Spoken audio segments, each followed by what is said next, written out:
మన ఇళ్ల ముందు షాప్స్ ముందు కనిపించే దిష్టి బొమ్మ గురించి ఈ రోజు మాట్లాడుకుందాం. జలంధరుడు అని ఒక రాక్షసుడు ఉండేవాడు. ముల్లోకాల్ని ముప్పతిప్పలు పెడుతూ ఉండేవాడు. చాలా అహంకారంతో ఉండేవాడు. అప్పుడు నారదుడు ఒక రోజు వచ్చి, ఎంతో సౌందర్యవతి అయిన పార్వతీదేవిని పక్కన లేనప్పుడు నువ్వెంతో సాధించినా వేస్ట్ అని చెప్తాడు. వెంటనే ఆయన తాలూకా దూతని అటుపక్క పంపిస్తాడనమాట, పార్వతీదేవిని తీసుకొని రమ్మని చెప్పి. ఆ విషయం తెలిసిన పరమశివుడు చాలా కోపం వస్తుందన్నమాట ఆయనకి. అప్పుడు శివుడి మూడో నేత్రం నుంచి ఒక ఎంతో రౌద్రవంతమైన భయంకరంగా ఉన్న అత్యంత ఆకలితో ఉన్న ఒక విచిత్రమైన జీవి పుడతాడు.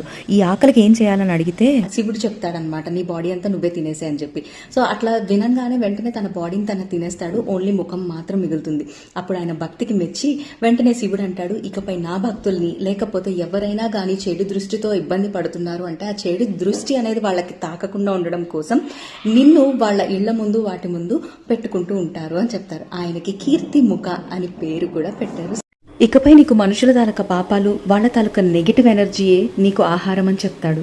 సైంటిఫిక్ రీజన్ వచ్చేసి ఇట్లాంటి ఎప్పుడైనా భయంకరమైన ఫేసెస్ చూసినప్పుడు మనం ఉలిక్కి పడతాం కదా, అప్పుడు ఆ నెగిటివ్ దృష్టి అనేది పక్కకి వెళ్ళిపోతుంది.